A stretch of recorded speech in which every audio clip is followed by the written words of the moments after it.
কিন্তু নব্য কিছু জালেম এখনো পর্যন্ত বিভিন্ন দৃষ্টিকে আমরা দেখতে পাচ্ছি। আমার কুষ্টিয়াতে কয়েকদিন আগে এক জালেম এই নাম নিয়ে উনি কোরআনের অনুষ্ঠানে বাধা দেওয়ার জন্য এসেছিলেন।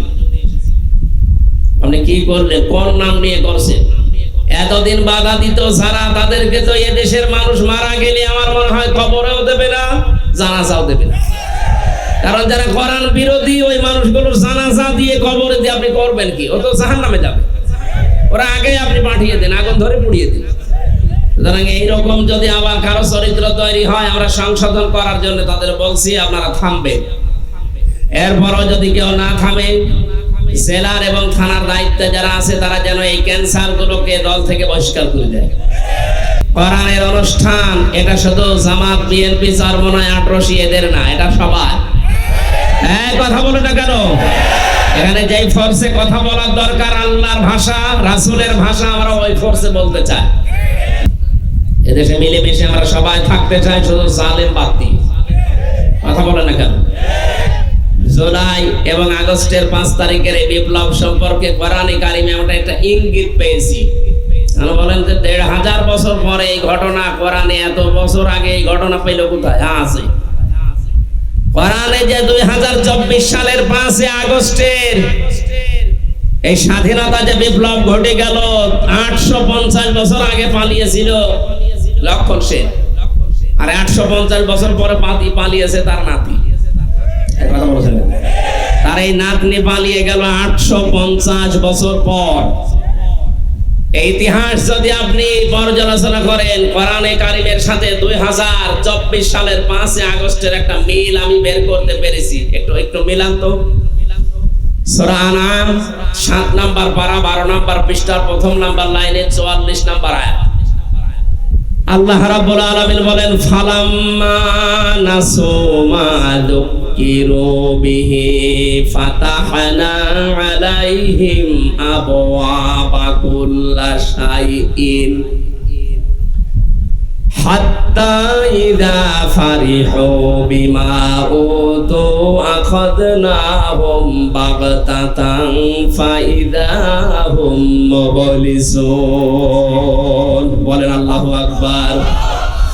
আল্লাহ পাক বলেন, যখন আমি আল্লাহর আদেশ তাদেরকে জানিয়েছি, আমার আদেশ যখন তারা ভুলে গেল, আমার আদেশ, আমার কোরআনের নিয়ম নীতি, তখন আমি তাদের নিয়ামতের দরজা আছে, শান্তির দরজা সব খুলে দিলাম। এবার আপনি আয়াতটাকে নিয়ে যান তো 2006 সালের এই আগস্ট মাসের, এটা কি মাস? এই অক্টোবরের 28 তারিখের সাথে মিলান। এদিকে খেয়াল করে থাকবে।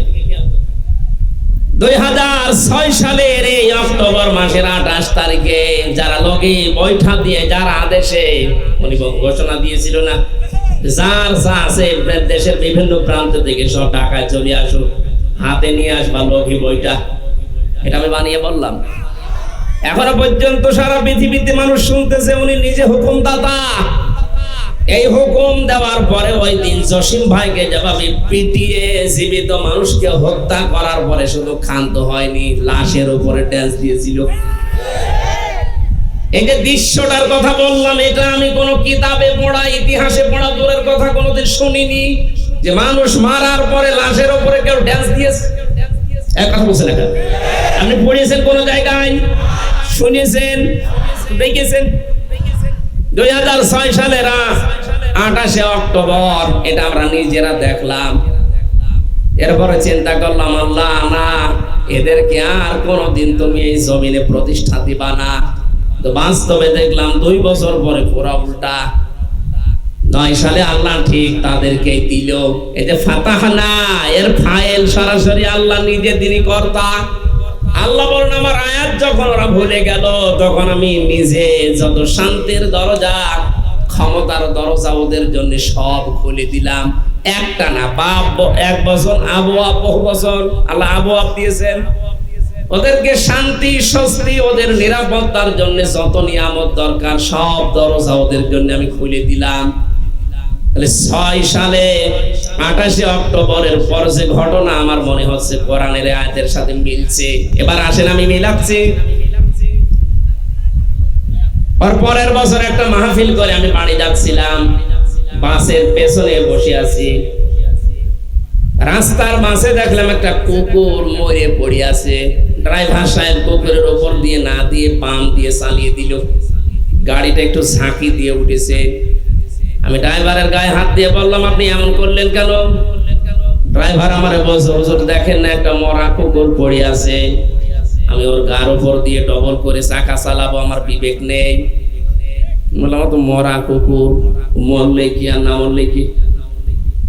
ড্রাইভার আমার দিকে ঘুরে বলছে, হুজুর আপনি কি আসলে হুজুর? আপনি কেমন হুজুর? আপনি দেখেন যে একটা মরা কুকুর পড়ে আছে, এরপরে ডবল করে আমি মারবো, আমার বিবেক নেই? হ্যাঁ, এই কথাটা শোনার জন্য আমি ছিলাম। একটা নিকৃষ্ট জীব এই পৃথিবীতে আমরা জানি দুইটা, একটা শুকর একটা কুকুর। কথা বলে না কেন? একটা মারা গেছে তাও পড়ে আছে, আপনি মরা জিনিসকে ডবল করে মারতে আপনার বিবেকে বাধা দিচ্ছে। আপনি কোন ধর্মের লোক আমি তাও জানি না, কিন্তু কিছুদিন আগে এই দেশে জীবিত মানুষ আশরাফুল মাখলুকাত মেরে ফেলার পরে লাশের উপর ঢেল দিয়েছে। এদেরকে আপনি মানুষ বলতে পারেন? আরো জোরে বলেন। পৃথিবীর এই শ্রেষ্ঠ জানোয়ারদেরকে আল্লাহ দেখা গেল 9 সালে ক্ষমতার মতো এত বড় নিয়ামত দিয়ে দিল। আল্লাহ যে জানিয়েছেন যখন তারা আল্লাহর আয়াত ভুলে যাবে তখন তাদের জন্য শান্তির দরজা সব খুলে দেওয়া হবে।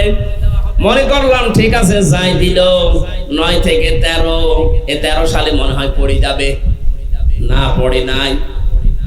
আবার দেখলাম 18 সালে মনে করলাম পড়ে যাবে, না পড়ে নাই। মনে করলাম যে না পড়ে যাবে মনে হয় এবার 23 সালে, তাও পড়ে নাই।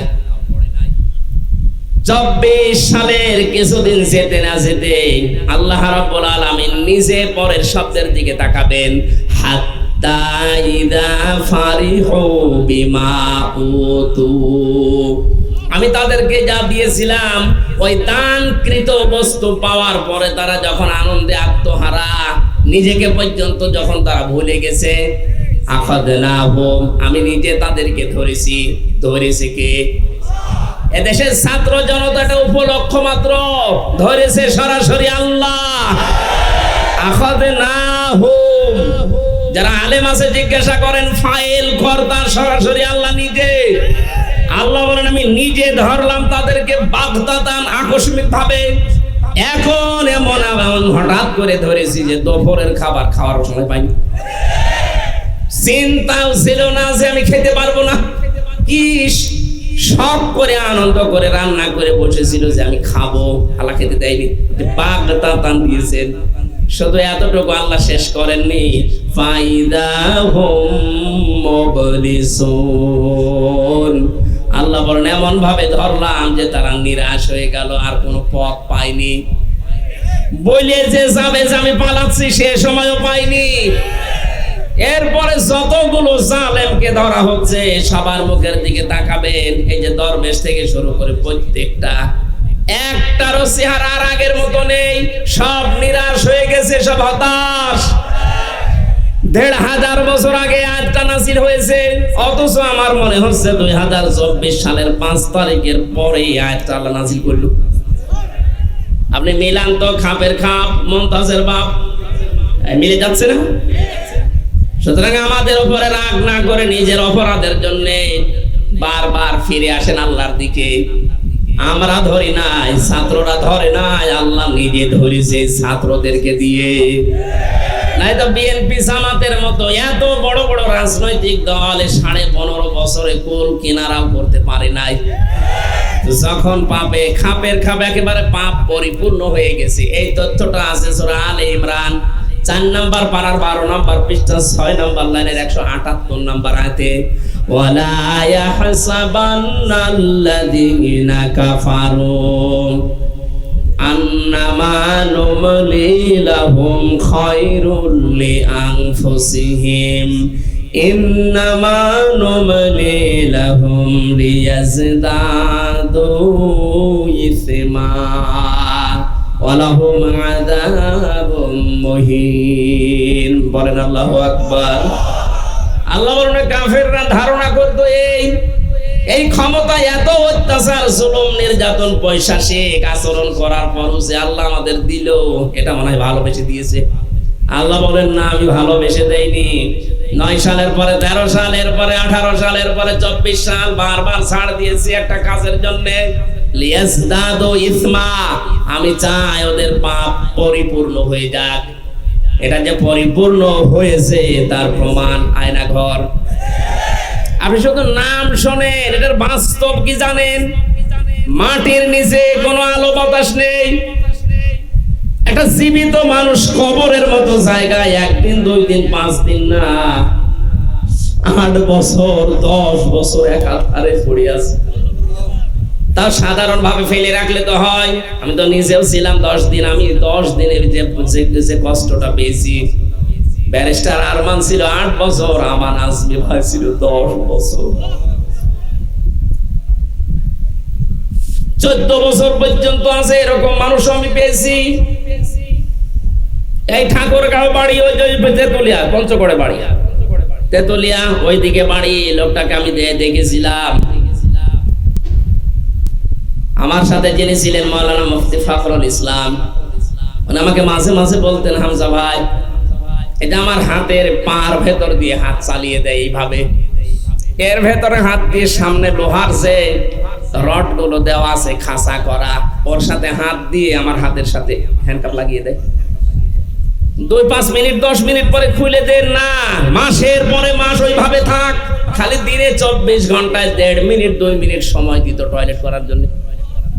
আপনি বলেন কোন মানুষ এরকম আচরণ করতে পারে? এর সাথে যারা জড়িত ছিল, যাদেরকে দিয়ে এটা করিয়েছে, ও হাজী সাহেব জানতো না? উনি সব জানতো যে ইলিয়াস আলী কোথায় আছে। উনি সব জানতো ব্যারিস্টার আরমান কোথায় আছে, আমান আজমি কোথায় আছে, কি অবস্থায় আছে, উনি তাও জানতো। আর ওখানে যারা ডিউটি করতো, আমার মাঝে মাঝে চিন্তা হতো, আল্লাহ এই মানুষগুলো তো মানুষ, এরা বাড়িছে ঘুমায় কি করে? কারণ যে আচরণ করে আমাদের সাথে, পচা ছোলা দেয় সকালবেলা নাস্তায়, দুপুর বেলা মনে হচ্ছে খাবার মাখিয়ে দিয়েছে, পারলে খান না পারলে না খান। কত মানুষ যে ওইভাবে মরে পচে গলে হাড় বেরিয়ে গেছে। ওখানে কারেন্টের শর্ট দিয়ে আস্তে করে মাটির নিচে পুকুর করা আছে, ওর ভেতরে চালিয়ে দেয়। আমাকে বহু বারবার রিমান্ডে জিজ্ঞাসা করে করে দেখিয়েছে যে এরকম আমরা হাড় গোড় এই পুকুরের ভেতরে ফেলি। আমাকে ডাহা মিথ্যা কথা দিয়ে মামলা সাজিয়ে বলেছিল এগুলো সব বলা লাগবে। আমরা নিজেরাই বলতো যে আপনারা জানেন আপনি কিছু করেননি, কিন্তু এগুলো বলা লাগবে। কি মগের মুল্লুক বানিয়েছিল দেখেন তো।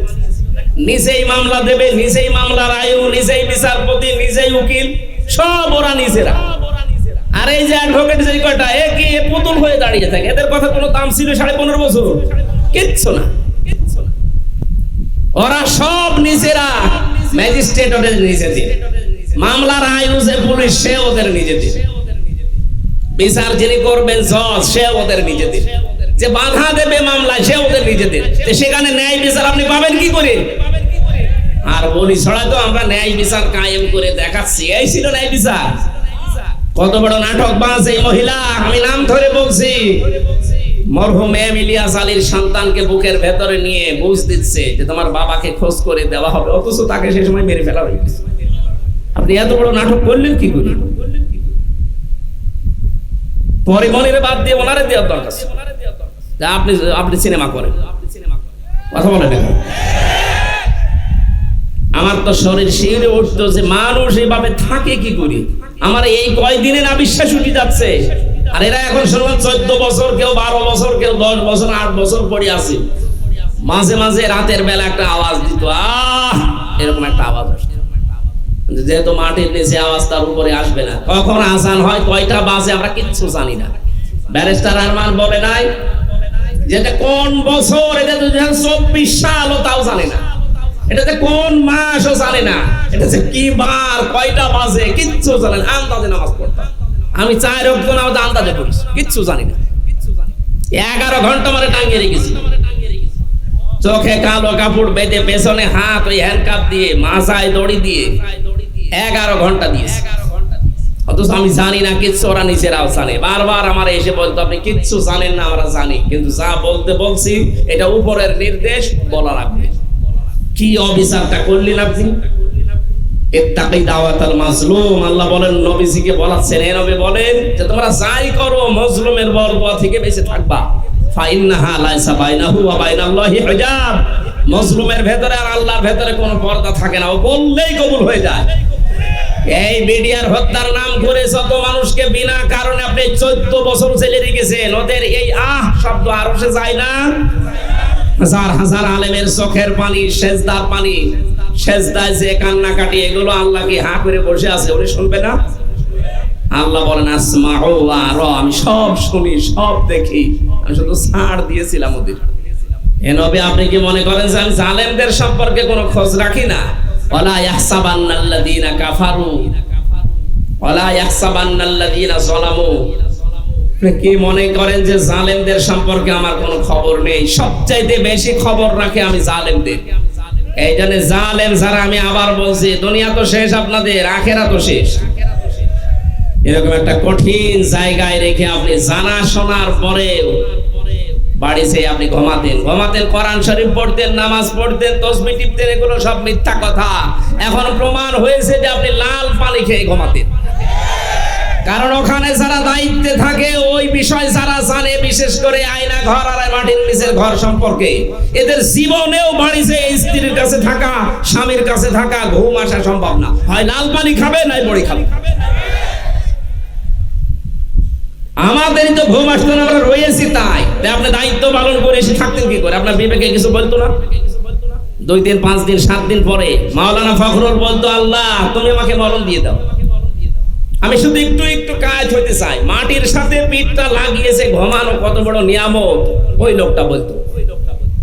আপনি বলেন তো, এইভাবে যদি একটা মানুষকে এমনি ছেড়ে দিয়ে রাখেন, বসে থাক, এইভাবে করে বেঁধে 1 দিন 2 দিন 5 দিন বছরের পর বছর আটকে রেখেছে, শুধু কোরআন শরীফ ছিল, এই জন্য আমার মনে হয় আমি বেঁচে আছি। তাছাড়া আমার বেঁচে থাকা সম্ভব না। আমার ফাঁসির কন্ডেম সেলের ভেতরে 24 ঘন্টা তালা লাগিয়ে যা। দুনিয়ার কোনো হিসাব আমি জানতাম না। কেউ আছে বাইরে, কেউ মরে গেছে। এই জেল থেকে বের হয়ে শুনলাম আমার 5 জন আপনজন মরে গেছে, আমি জানি না। আমার দাদা, আমার নানা, আমার নানি, আমার চাচাতো ভাই আর একটা শালা, কিচ্ছু জানি না। এসে জানলাম যে ওরা মারা গেছে। কি করতে আপনি এই জুলুমটা করলেন? আমি কি করেছিলাম এত? আমি আপনার মেয়ে নিয়ে চলে গেছি, পাকা ধানে মই দিয়েছি। আর অপরাধ ছিল এই যে কোরআনের কথাগুলো সেই ফোর্সে বলা দরকার, আমি ওই ফোর্সে বলেছি, তাও সরাসরি না। ওই যে এমপি সাহেব বলছিলাম, আমি একটু ঘুরিয়ে বলতাম, কিন্তু শয়তান যত বুদ্ধি আছে, যতই ঘুরিয়ে বলে বুঝে পাই। যাতে মাতাল হলো তারা ঠিক আছে।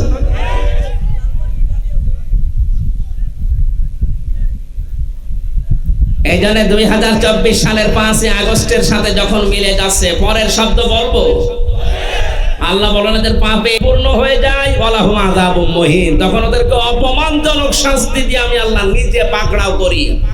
এমপি সাহেব বলছিলেন যেটা ওইটাই, কালা মানিককে আল্লাহ ওইভাবে ধরিস। এত অপমান পৃথিবীতে কেউ হয়েছে বলে আমার মনে নেই। কলার পাতায় শুয়ে আছে একটা সুপ্রিম কোর্টের সাবেক বিচারপতি, বলেন। এরপর ওর বিসি গেছে উড়ি, ওর সংসার করার কাজ শেষ। হ্যাঁ, ওর বিসি উড়ি গেছে, ওর অবস্থা এখন ভালো না।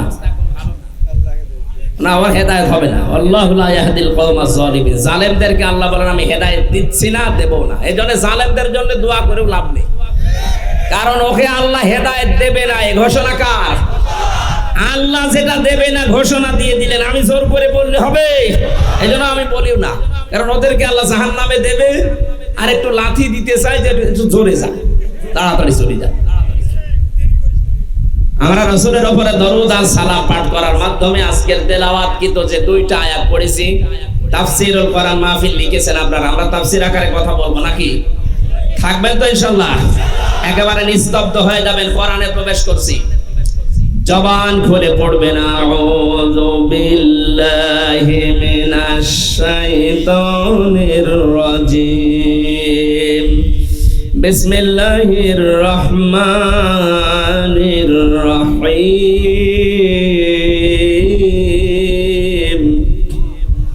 ওয়া উহিয়া ইলা নূহিন আন্নাহু লা ইউমিনা মিন কওমিকা إلا من قد آمن فلا تبتئس بما كانوا يفعلون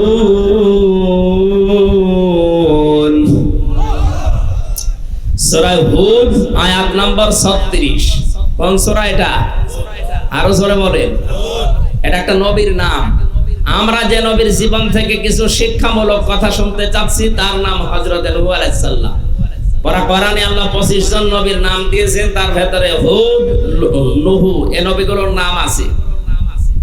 এর ভেতরে মাত্র একটা আয়াত পড়ছি, আমরা প্রবেশ করছি কোরআনে কারিমে তাফসীর আকারে। হযরত নূহ আলাইহিস সালামকে আল্লাহ রাব্বুল আলামিন 50 বছর কম 1000 বছর হায়াত দিয়েছিলেন। কত হয়? 950 বছর। কোরআনে কারিমে আল্লাহ জানিয়েছেন, ওয়ালাকাদ আরসালনা নূহান ইলা কওমিহি ফালাবিসা ফীহিম আলফা সানাতিন ইল্লা 50 আমা। আমি পাঠিয়েছিলাম নূহকে তার সাথীর কাছে একদিন দুই দিন না, 950 বছর হায়াত দিয়ে তিনি 950 বছর পর্যন্ত জাতির লোকের ভেতরে দাওয়াতি কাজ করেছিলেন। 950 বছর একদিন দুই দিন না, কিন্তু মানুষ মাত্র ইসলাম গ্রহণ করেছে 80 জন। কয়জন? তাফসীরে ইবনে কাসিরের বর্ণনা মাত্র 80 জন।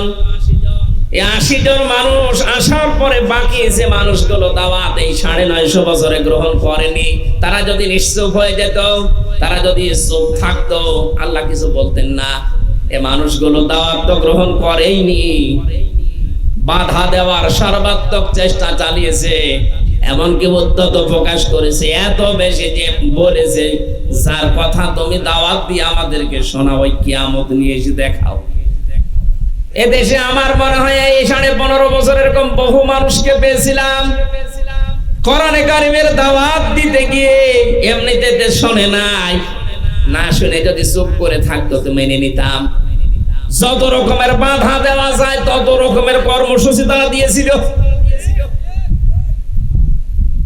ওই যে 14 জায়গায় পারমিশন নাই, এটাও এর ভেতরে পড়ে। কোন কারণে পাতি নেতা থেকে শুরু করে একেবারে ডিসি পর্যন্ত, এমপি মন্ত্রী পর্যন্ত নেওয়া লাগবে? আমি কি এখানে জেনার বাজার খুলছি? জেনা যেন বন্ধ হয়, মদ যেন বন্ধ হয়, যেটা আইন পাশ করে আপনারা পারেন না। আইন পাশ করে আইনের ভাগ ফকড় দিয়ে মদ আসে, গাঁজা আসে, জেনা চলে, এইটা আমরা তো বন্ধ করতে চাই কোরআন দিয়ে। এখানে আমরা কি জেনা ব্যভিচারের আড্ডাখানা বসাতাম? কথা বলেন। আপনি আজ পর্যন্ত শুনেছেন কোন তাফসীর মাহফিলে গিয়ে কেউ ধর্ষিতা হয়েছে? কিন্তু আমি এটা বহু শুনেছি, কত মানুষ গাঁজা আর আসরে গিয়ে, সিনেমা হলে গিয়ে, নভেল নাটক দেখতে গিয়ে ইজ্জত হারিয়েছে। কথা বলে না কেন? এই সমস্ত অনুষ্ঠানে কোনো বাধা দিতেন না, আরো পাহারা দিতেন। আর কোরআন শুনে মানুষের চরিত্র পাল্টাবে, এটা আল্লাহর নির্দেশ। আর এখানে যত রকমের বাধা, নূহ আলাইহিস সালামের জামানায় যারা শুধু নিশ্চুপ ছিল, বাধা দেয়নি, আল্লাহ তাদেরকে কিন্তু পরবর্তীতে হেদায়েত দেওয়ার জন্য একটা সিস্টেম চালু করেছিলেন। কিন্তু যে মানুষগুলো মানে তো না, বাধা দিয়েছে, আল্লাহ তাদের জন্য লাং দিয়েছেন। এবার আলেম যারা আছেন তাদেরকে বলছি, খেয়াল করেন, 950 বছর পরে আয়াতটা নাযিল হচ্ছে। হযরত নূহ আলাইহিস সালামের ঘটনা আমাদের নবীকে আল্লাহ শোনালেন কেন? কারণ কিয়ামত পর্যন্ত নূহর জাতির মতো বহু এরকম জালেম দুনিয়ায় আসবে। ওয়াউহিয়া ইলা নূহিন আন্নাহু লা ইউমিনা মিন কওমিকা ইল্লা মান ক্বাদ আমান। হে নূহ, আমি তোমার প্রতি ওহী নাযিল করলাম, আপনি ফিরে যাবেন নূহ আলাইহিস সালামের জামানায়, মিলাবেন কোরআন শরীফকে। এই 1500 বছর পরে এই আয়াতের সাথে দেখবেন খাপের খাপ মিলে যাচ্ছে। কিছু জায়গায় গেলে আগে বলতো, হুজুর আপনি যাই করেন আমাদের বিরুদ্ধে যেন বলবেন না, আমি আপনারে চিনি। কোথায়? আমার বাড়ি কুষ্টিয়ায় নিয়ে গেছে, সেই পটুয়াখালী, আপনার আমি চিনি, জীবনে দেখিও নাই। অথচ গেলেই ওদের ভয়, কারণ কোরআনে কারিমে যে আয়াতগুলো আছে ওদের পক্ষে, একটা আয়াত নেই, সব জালেমদের বিপক্ষে। 1500 বছর আগে নবীজির জামানায় যারা মুনাফিক ছিল ওরা সব সময় আতঙ্কে থাকতো, না জানে আমাদের ষড়যন্ত্র এবার ফাঁস হয়ে যায় কিনা। আমার মনে হয় এখন যেহেতু কোরআন নাজিল হওয়ার সিস্টেম নেই, কিন্তু কোরআনের ওই আচরণগুলো তো আল্লাহ তুলে ধরেছেন। এখনো যারা দুনিয়াতে জালেম আছে, মুনাফিক আছে, ওরা আতঙ্কে থাকে আমরা যা গোপনে করি ওটা আলেমরা আবার ফাঁস করে দেয় কিনা কোরআনের মাধ্যমে, এই কারণে বাধা দেয়। আল্লাহ বলেন আমি নূহের প্রতি ওহী করলাম, হে নূহ বহু চেষ্টা করলে, এখন যারা নিশ্চুপ ছিল তোরা তা না, কিছু মানুষ তো এখন তোমাকে চ্যালেঞ্জ দিচ্ছে যে আমাদেরকে আযাব দেখান। আমি আর সহ্য করতে পারি নাই, কারণ মানুষ যখন চ্যালেঞ্জ দেয় আল্লাহকে, আল্লাহ রাব্বুল আলামিন তখন গ্রহণ করে নেন। তিনি জানিয়ে দিলেন নূহকে আন্নাহু লা ইউমিনা মিন কওমিকা, আপনার এই জাতির ভেতর থেকে আর কেউ ঈমান আনবে না। এই যে লা ইউমিনা, প্রশ্ন আসতে পারে ইউমিনা মজারে বর্তমান ভবিষ্যৎ প্রেজেন্ট ফিউচার, এর আগে লান যদি আল্লাহ দেন তাহলে অর্থ হয় বাংলায় যে কখনোই হবে না। হেদায়েত দেওয়ার একচ্ছত্র মালিকানা কার বলেন তো? কোন নবীকে আল্লাহ দিয়েছেন? আরো জোরে বলেন। সেই নবীকে আল্লাহ জানাচ্ছেন যে আপনার জাতির আর কেউ ঈমান আনবে না। আপনি এমনিতেই বলেন তো, একটা মানুষ 950 বছর চেষ্টা করে মাত্র 80 জন, মন তো এমনি খারাপ, আবার জানিয়ে দিচ্ছে যে আর কেউ ঈমান আনবে না। মন ভালো হওয়ার কথা, মনটা খারাপ হয়ে গেল। আল্লাহ পাক বলেন না, খারাপ করবেন না, ফালা তাবদাইস, চিন্তার কারণ নেই। ফালা তাবদাইস, কোনো দুশ্চিন্তা করার কারণ নেই, টেনশন নেই, কোনো হতাশায় আপনি ভুগবেন না। বিমা কানু ইয়াফআলুন, ওরা যা চাচ্ছে, ওরা যা করছে ওটা করতে দেন, আমি দেখতেছি। আল্লাহ পাক ওই সময় নূহ আলাইহিস সালামকে আদেশ দিলেন, ওয়াসনাইল ফুলকা বিআয়ুনিনা ওয়া ওয়াহয়িনা ওয়ালা তুখাতিবনি ফিল্লাযিনা যালামু ইন্নাহুম মুগরাকুন। একটু ভালো করে শুনবেন, এই আছেন তো? আছে। হযরত নূহকে আল্লাহ বললেন, ওরা যেটা চাচ্ছে আমি ওইটা ওদেরকে এবার দেখাবো। ওরা তো কিয়ামত চায়, কিয়ামতের আযাব দেখতে চায়। কিয়ামতের আগে যেইগুলো ঘটবে ওর ভেতরে একটা ওদেরকে দেখাবো। তুমি আমার নির্দেশ মতো, আমার তত্ত্বাবধানে, আমার চোখের সামনে, কথাগুলো খেয়াল করেন, আসনাইল ফুলকা বিআয়ুনিনা ওয়া ওয়াহয়িনা, আমার চোখের সামনে, আমার নির্দেশ মতো, আমার ওহী মতো তুমি নৌকা বা কিস্তি তৈরি করো। হযরত নূহ আলাইহিস সালাম ওই জামানায় মরুভূমির ভেতরে চাটিয়াল ময়দানে তিনি শুরু করলেন নৌকা বানানো। এতদিন পর্যন্ত যারা শুধু ঠাট্টা করতো, আজ ঠাট্টার মাত্রা পার হয়ে গেছে। ওরা এখন নূহকে দেখলেই বলে ওটা পাগল হয়ে গেছে। আমরা পানির অযন্ত্রণায় বাঁচি না, পানির অভাবে আমরা মরে যাই, আর এখন এই ডাঙ্গায় শুকনায় নৌকা বানাচ্ছে, চলবে কোথায়? উল্টা পাল্টা যখন এই কথাগুলো আসা যাওয়ার সময় দেশের নেতা গোছের লোক যারা, তারা বলছিল, আল্লাহ বলেন ওয়াসনাউল ফুলকা, তিনি যখন নৌকা বানাচ্ছিলেন, ওয়াকুল্লামা মাররা আলাইহি মালাউম মিন কওমিহি সাখিরু মিন। এই যে মালাউন মানে নেতা, গোত্র প্রধান, এলাকার লিডার, এই মানুষগুলোই নৌকার পাশ দিয়ে গেলে শুধু ঠাট্টা বিদ্রোহ আর উল্টা পাল্টা টিটকারি পূর্ণ কথা বলতো। নবীর যা আছে ওটার রাগ কষ্ট আরো বেড়ে যেত। আল্লাহ রাব্বুল আলামিন নবীকে ডাক দিয়ে বললেন, ক্বালা ইন তাসখারু, ওদেরকে বলেন তোমরা যারা আমাদের এই নৌকা থেকে টিটকারি দেওয়া আরম্ভ করেছো, সময় একদিন আসবে। কোরআনে কারিমে আয়াতের ভেতরে আছে, ফাইন্না নাসখারু মিনকুম কামা তাসখারুন, তোমরা যা করলে সময় আসবে আমরাও কিন্তু এইভাবে তোমাদের উপরে ঠাট্টা করব। আমার তো আয়াতটা পড়ার পরে 2024-এর 5 তারিখের আগস্টের পরের দিকে একটু খেয়াল এসেছে, 15.5 বছর নূহ আলাইহিস সালামের সাথে ওর জাতির লোকেরা 950 বছর যা করেছিল, এই 15.5 বছরে আমার জাতির লোকেরা এই দেশের মুসলমানদের সাথে তাই করেছে। এই জালেমরা যখন সর্বশেষ এদেশে ইসলাম এবং আলেম মানুষ যারা আছে তাদেরকে নাম দিতে দিতে আর নাম পায়নি, তখন রাজাকার পর্যন্ত দিয়ে দিয়েছে।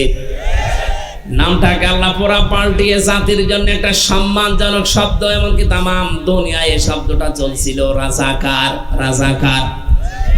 পাকিস্তানে পর্যন্ত স্লোগান দিয়েছে, তুমি কে আমি কে, রাজাকার রাজাকার। এই শব্দটাকে ফেরি করে, এই শব্দটাকে ফেরি করে দাদাদের কথা মতো 15.5 বছরে হাজারো আলেমকে তারা জেলখানায় রেখেছে, গুম করেছে, খুন করেছে, হত্যা করেছে। আর কয়েকটা শব্দ তারা উল্লেখ করেছে, একটা মৌলবাদ আর একটা জঙ্গিবাদ।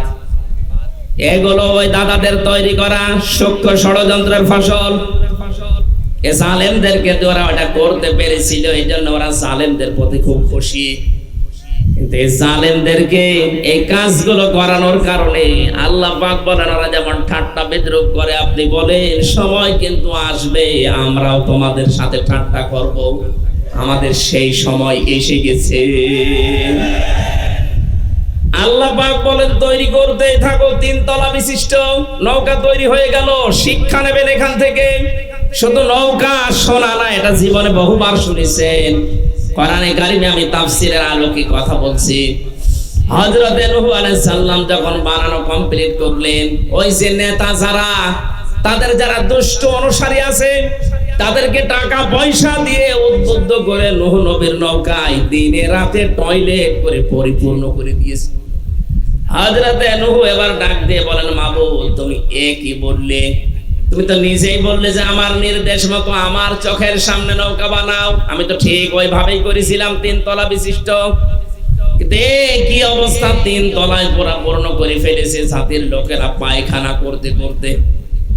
আল্লাহ পাক বলেন, নূহ চিন্তা করার দরকার নেই, ওরা যা করেছে এর প্রতি যা করা লাগে তোমার টেনশন নেই, আমি নিজে দেখতেছি। এক বড়ি এটা এই তাফসীরের ভেতরে ইতিহাসটা আছে তাবারির ভেতরে, কিন্তু এটা দুর্বল। আমি শুধু শিক্ষার জন্য বলছি।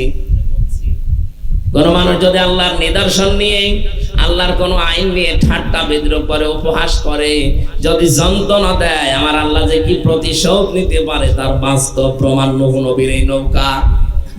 এক বড়ি তার নাতিদেরকে বলেছে, সারা জীবন তোরা গেলি, আমি তো কোনোদিন নূহর নৌকায় টয়লেটে যেতে পারলাম না, আমার একটু নিয়ে যা। কেউ তো রাজি হয় না, কে তোরে নিয়ে যাবে আবার নিয়ে আসবে। বহু কষ্ট করে লাঠি ভর দিয়ে এদিক ওদিক করে গেছে। আল্লাহর ইশারা পা পিছলে গেছে পড়ে। হাতর মাতর দিয়ে বহু কষ্ট করে ওঠার পরে দেখে বয়স হয়ে গেছে 18 বছরের যুবতী। 70-80 বছরের মহিলা যদি এরকম বয়স পায়, ও বাড়িতে আসলে তাকে চিনবে কেউ? বলেন, কেউ তো চিনতে পারে না। কে আপনি? আমি তোমাদের দাদি। কিসের দাদি? পরিচয় নেওয়ার পরে যখন দেখা গেল যে নূহর নৌকা এই কাজ করলে মানুষ যুবতী হয়, এলাকার যত বুড়ো আছে এখন পায়খানা নিয়ে আয়। শেষ পর্যন্ত তাফসীরে তাবারিতে লিখেছে 7 বার পর্যন্ত তারা পুরা নৌকা ধৌত করতে করতে ওইটা মিকেছে, কারণ সে একটু পায় তার বয়স কমে যায়। আল্লাহ বলেন, নূহ ওরা যা করেছিল ওটা আমি ওদেরকে দিয়ে পাল্টিয়েছি। কোন চিন্তা নেই যে 80 জন মাত্র ঈমান এনেছে, ওদেরকে তুলে নাও নৌকায়। এদিকে খেয়াল করে, এই 15.5 বছর অনেক মানুষ দেখতাম বক্তৃতা দেওয়ার সময় বলতো, বিশেষ করে পালানো, উনি বলতো যে এই নৌকা নূহ নবীর নৌকার সমান। আর শুধু নাম বললেই হবে নূহ নবীর নৌকার মতো এটা। নূহ নবীর নৌকায় আল্লাহ বললেন, সাবধান নূহ, হে নূহ, এর ভেতরে তোমাকে তুলতে বললাম কাদেরকে? ফাসাউফা তা'লামুনা মাইয়াতিহি আযাবুন ইউখজিহি ওয়া ইয়াহিল্লু আলাইহি আযাবুম মুকিম হাত্তা ইযা জাআ আমরুনা ওয়া ফারাত আন-নূর ফাসলুক কুলনা হামিল ফিহা মিন কুল্লিন যাওজাইনি ইসনাইনি ওয়া আহলাকা ইল্লা মান সাবাকা আলাইহিল কওলু ওমান আমান। একটু খেয়াল করে, আল্লাহ নির্দেশ দিচ্ছেন নূহ পানি কিন্তু আসবে। এবার আমি আল্লাহর ভাষা যেটা ছিল তান্নুর, তান্নুর মানে চোলা থেকে পানি ওঠা, চোলা থেকে স্বাভাবিক ভাবে আগুন বের হয়, অথচ চোলা থেকে তামাম দুনিয়ায় ওই সময় আগুনের পরিবর্তে পানি আল্লাহ তুলে দিলেন। পানির ফোয়ারা যখন আরম্ভ হয়েছে, উপর থেকে পানি পড়তেছে, পুরা এলাকা পানিতে থই থই। হযরত নূহ আলাইহিস সালাম এক বুড়িকে বলেছিলেন, বুড়ি মা, 80 জনের ভেতরে আপনিও একজন আছেন। গজব আসবে, বন্যা আসবে, তুফান আসবে, এই কথা বারবার বলতেন নূহ নবী জাতির কাছে। এটাও দুর্বল হাদিস, আমি শিক্ষার জন্য বলছি। তাওয়াক্কুল করলে কি হয় তার। এ বুড়ি ডাক দিয়ে বলেছে, নূহ, তোমার তুফান যখন আসবে আমাকে একটু জানাবে, আমি সতর্ক হয়ে থাকবো, আমার একটু নৌকায় নিও। হযরত নূহ আলাইহিস সালাম যে 3টা কথা আল্লাহর কাছে শুনলেন, যে এক তলার ভেতরে তোমার আহাল পরিবারের যারা আছে তাদেরকে নাও, কিন্তু সাবধান, আহালের ভেতরে তোমার সন্তান ইয়াউম বা কেনান এবং তোমার স্ত্রী, এদেরকে নিতে পারবে না। 2 নম্বরে ওই 80 জনকে আরেক তলায় নাও, কারণ এগুলো সব ঈমানদার। আমার প্রশ্ন হচ্ছে, নৌকায় উঠতে হলে নূহ নবীর নৌকায় আল্লাহ পাক কোন বেঈমানকে তুলতে বলেছিলেন? আরো জোরে। নৌকায় উঠতে হলে ঈমানদার হওয়া শর্ত, অথচ 15.5 বছর নৌকায় যা উঠেছে, একটা ঈমানদার দেখান তো, প্রত্যেকটাই বেঈমান। দরবেশকে ঈমানদার মনে করছেন, 36,000 কোটি টাকা মারিকাটি করিস, কত বড় বেঈমান ওইটা। বাকিগুলো তো বাদই দিলাম। দরবেশের যদি এই হাল হয়, যেগুলো দরবেশ চরিত্র আছে, যারা কবিরা গোনা জানা শোনার পরে যখন করে, তখন তাদের কাছ থেকে আল্লাহ ঈমান তুলে নেয়। আপনি জেনা করা কবিরা গোনা, যদি জেনা করতে যান, যতক্ষণ জেনায় থাকবেন, চুরি করা কবিরা গোনা জানেন, যতক্ষণ চুরিতে থাকবেন ওই সময় ঈমান বের হয়ে চলে যায়। তাহলে ঈমান যখন না থাকে মানুষ তখন কি? বেঈমান। বলেন বলেন, ঈমান যখন না থাকে মানুষ তখন কি? যতক্ষণ আপনি অপরাধ থেকে বিরত না হবেন ততক্ষণ আপনার ঈমান আসবে না। আপনি 15.5 বছরের জুলুম একটাও কবিরা গুনাহ, এই জুলুম থেকে আপনি এখনো পর্যন্ত পিছপা হননি। যতক্ষণ পর্যন্ত জুলুম থেকে বিরত না হবেন ততক্ষণ আপনার কাছে ঈমান আসবে না। আরো জোরে বলেন। ঈমান যদি না আসে আপনি কি? তাহলে এই বেঈমানদেরকে কোন কারণে আপনি নৌকায় তুললেন? বাবা নৌকা বানিয়েছিল বেশ ভালো করে। আপনি যদি দেখে দেখে ঈমানদার মানুষকে তুলতেন, আহাল পরিবারের ভেতরেও 2 জন ছিল বেঈমান, একটা ছেলে আর একটা বউ। এই জন্য আল্লাহ বলেন ওদেরকেও নেওয়া যাবে না।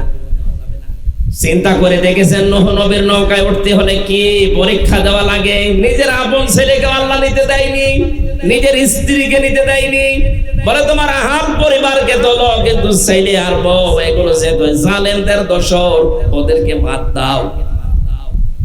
3 নম্বরে পশু পাখি জোড়া জোড়া একটা একটা করে তুলতে থাকো। আমার শিক্ষা দেওয়ার বিষয় এখানে এইটা।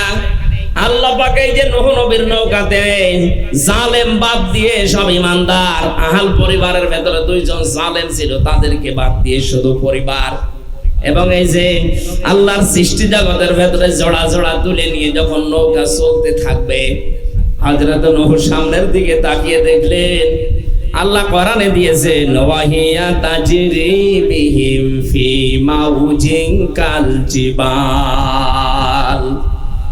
বিশাল পাহাড়ের মতো ঢেউ আসতেছে একটা একটা করে নৌকার দিকে। কারণ নৌকা যেহেতু আল্লাহ পাকের নির্দেশ মতো নূহ নবী বানিয়েছে, তার নির্দেশে, তার ওহীর কারণে, এই জন্য যত বড় ঢেউ আসুক ঢেউ থেকে বাঁচাবে কে? আরো জোরে বলেন।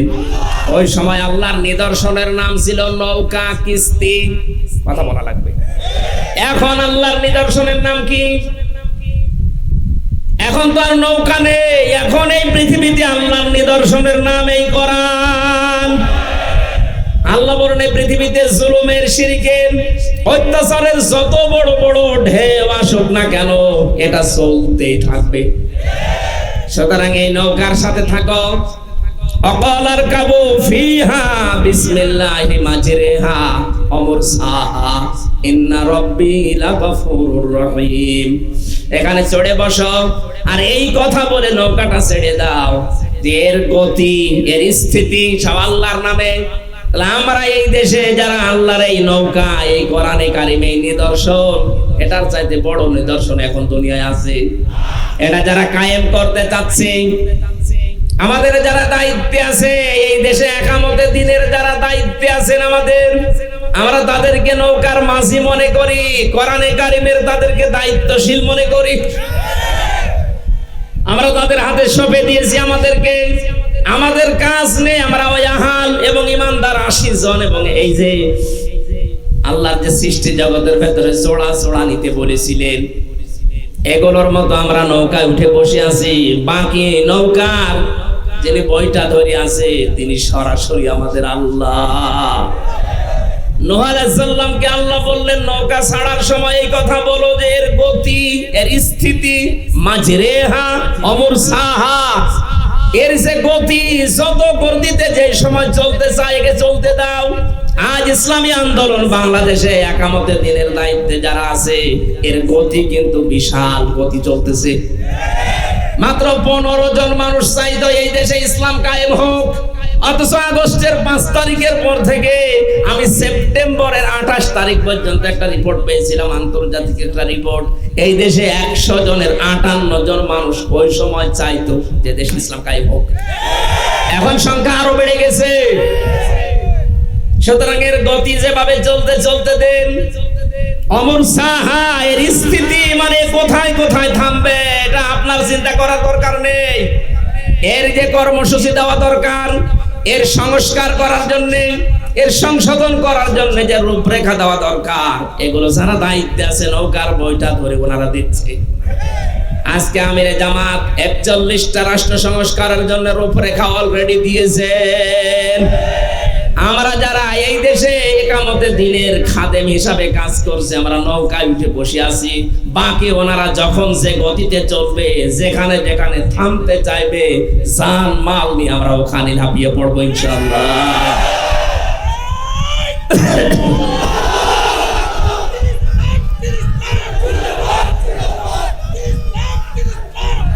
ওয়ালা তুখাতিবনি ফিল্লাযিনা যালামু। 950 বছর তোমাকে মানে নাই, শুধু মানে নাই তা না, জুলুম নির্যাতন যত রকমের করা সব তারা করেছে। এখন আমি আল্লাহ যেহেতু তাদের পাপের কারণে ধরেছি, তাদেরকে আমি ডুবাবো। এই কঠিন অবস্থা দেখে আমার কাছে তাদের ব্যাপারে কোনো কথা বলবো না। সুতরাং আমাদের সেই সময় এসে গেছে। আজ এই দেশে অনেকে নিজেদেরকে উদারপন্থী প্রমাণ করতে গিয়ে জালেমদেরকে মাফ করে টাকা পয়সা খেয়ে নিজেদের দলের ভেতরে নিয়ে নিচ্ছে। এটা কোরআন বিরোধী কাজ। ওয়ালা তুখাতিবনি ফিল্লাযিনা যালামু। জালেমরা যত কষ্ট যন্ত্রণা মুসিবতে থাক, ওদেরকে বাঁচানোর চেষ্টা করা হারাম। জালেমদের পক্ষে কোনো কথা নাই। আল্লাহ বলেন ওদের পক্ষ হয়ে কোনো কথা বলবা না। যদি বলো ছেলেকে, তোমার নবুয়তের নাম কেটে দেব। আল্লাহ যদি এই কথা হাজার হাজার বছর আগে নূহ আলাইহিস সালামকে বলতে পারে যে জালেম ছাড়া ছেলে হোক, বউ হোক, দলের লোক হোক, কথা বলা যাবে না তার পক্ষে, সে সময় এখন আসে নাই। সারা বাংলাদেশে জালেমদের একই অবস্থা। ওরা এখন একটু টাকা পয়সা চায়, এতদিন কামিয়েছে, ওইটা বিভিন্ন মানুষকে দিয়ে দলে ভেড়ার চেষ্টায় আছে। না, জালেমদের কোনো ক্ষমা নেই, ওদের তালিকা করে টাঙিয়ে দেবে। কোন জালেম যেন প্রতিষ্ঠা না পায় কিয়ামতের আগে এই দেশে। কথা বলেন। আল্লাহর আয়াত ওভারটেক করে কাজ করেন, আবার কপাল পড়বে। ইন্না রাব্বি লাগাফুরুর রহিম। হযরত নূহ আলাইহিস সালাম বললেন আমার রব রহিম গফুর। কেন বললেন? কারণ ওই যে নৌকা বাংলা থেকে শুরু করে পর্যন্ত অনেক ত্রুটি বিচ্যুতি হয়তো হয়ে যেতে পারে। ইসলামী আন্দোলনে আল্লাহ আমাকে অনেক দয়া মায়া করে নিয়ে এসেছে, কারণ বহু মানুষ আমার মতো তারা দিন কায়েমের আন্দোলনে নেই। দিন কায়েমের জন্য আন্দোলন করা নফল না ফরজ? এই ফরজ কাজে আল্লাহ অনেককে আনে নাই, আমাকে এনেছে। আমি যে চেষ্টা করছি, যে কর্ম করছি, এর ভেতরে ভুল ত্রুটি থাকা মানুষ হিসেবে স্বাভাবিক। এই জন্য উনি আল্লাহকে কি সুন্দর নাম দিলেন, ইন্না রাব্বি লাগফুরুর রহিম। আমরাও সব সময় এই দোয়াটাই পড়ি, আল্লাহ কাজকর্ম করছি যা হয়তো চেষ্টা চালাচ্ছি, ভুল ত্রুটি হয়ে যেতে পারে, গফুর আর রহিম নামের খাতিরে আমাদের মাফ করে দাও, বলেন আমিন। আমার কথার অর্থ কি বোঝা যাচ্ছে? আমরা যেহেতু কেউ এই দেশে এই পৃথিবীতে কোরআনের মালিক না, আমরা সব কোরআনের খাদেম। জীবনের শেষ দিন পর্যন্ত চেষ্টা চালিয়েই যেতে হবে কি করে আল্লাহর বিধানে জমিনে কায়েম করা যায়। 53 বছর তো আপনারা দেখেছেন, বাবা চালিয়েছে, স্বামী চালিয়েছে, চাচা চালিয়েছে, ভাবি চালিয়েছে, বউ তো চালালো। এখন শুধু দেখতে বাকি আছে কোরআন দিয়ে দেশ চললে কেমন দেখা যায়। আমার জীবনের সবচাইতে বড় আশঙ্কা, আকাঙ্ক্ষা, আশা, তামান্না এই চরমতকে যেন দেখতে পারি যে আল্লাহর কোরআন দিয়ে 56,000 বর্গ মাইল চলছে। এটা কারা কারা দেখতে চান? দেখতে চাই, লিল্লাহি তাকবীর।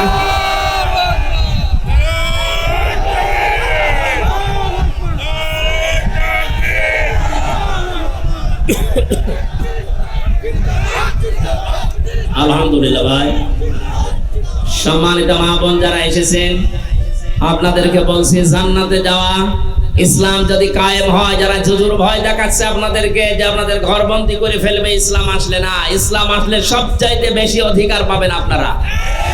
আমির জামাত ডাক্তার শফিকুর রহমান কয়েকদিন আগে উনি ঘোষণা দিয়েছে, যদি ইসলাম এদেশে আল্লাহ এনে দেন, এদেশে সবচাইতে নিরাপদে এবং অধিকার নিয়ে থাকবে নারীরা। অনেকে চিন্তা ভাবনা করে যে আমরা একটু ডাইল মাইল খাই, একটু লাল পানি খাই, একটু আকিস বিড়ি আজিস বিড়ি খাই, এইটার কি হবে? হ্যাঁ, এটার কি হবে শুনে, কোরআনে কারিম যদি কায়েম হয়ে যায়, যে মসজিদে যারা চায়, এই রংপুর বিভাগের মানুষ একটু বিড়ি খায় আমি জানি, কারণ আকিস বিড়ি আজিস বিড়ি সব তৈরি হয় এলাকায়। আপনারা বিড়ি যারা খান, মসজিদে গেলে কি বিড়ি খাওয়া সম্ভব? বলেন বলেন, কারণ জায়গাটা এরকম। এই জন্য মসজিদে ঢুকতে হলেই বলা লাগে আল্লাহুম্মা আফতাহলি আবওয়াবা রাহমাতিক, আল্লাহ রহমতের সব দরজা খুলে দাও। তার মানে পুরো জায়গাটা রহমত দিয়ে বেষ্টিত, কারণ ওখানে বিধান চলে, আইন চলে কার? আরো জোরে কার? যেখানে আল্লাহর আইন চলে ওই জায়গাটা আল্লাহ রহমত দিয়ে ভরপুর করে দেয়। 56,000 বর্গ মাইলে যখন আল্লাহর আইন প্রতিষ্ঠা হবে, তখন পুরা জায়গাটাই হয়ে যাবে আল্লাহর ঘর, মসজিদের মতো রহমত আর বরকত দিয়ে ভরা। তখন ডাল, লাল পানি, বাবা, গাছা, চা খাওয়ার মন চাইলেও আপনারা আর খেতে চাইবেন না, কারণ পরিবেশটাই হয়ে যাবে ওইরকম। আমরা এরকম একটা জান্নাতি পরিবেশ চাই কিনা? দুনিয়া থেকে মারা যেতে চাই, কিন্তু ঈমান নিয়ে যেতে চাই। আল্লাহ এটা যেন প্রতিষ্ঠা করে এরকম একটা পরিবেশ আমাদের সামনে এনে দেন। যারাই আসবে সামনে, যদি এগুলো দিয়ে চালায় আমরা সহযোগিতা করব, আর আল্লাহ যদি আমাদের হাতে এনে দেয় আমরা এটা দিয়ে চালাবো ইনশাআল্লাহ। আমি সেদিন ঢাকার সরোয়ার্দী উদ্যানে ঘোষণা দিয়েছি, ওপেন চ্যালেঞ্জ দিয়েছি, যদি এই দেশে ইসলাম কোরআনে কারিম যারা চাচ্ছে প্রতিষ্ঠা করতে তাদের হাতে এসে যায়, 36,000 কোটি টাকা না, 36 পয়সা চুরি হবে না, বাটপারি হবে না ইনশাআল্লাহ।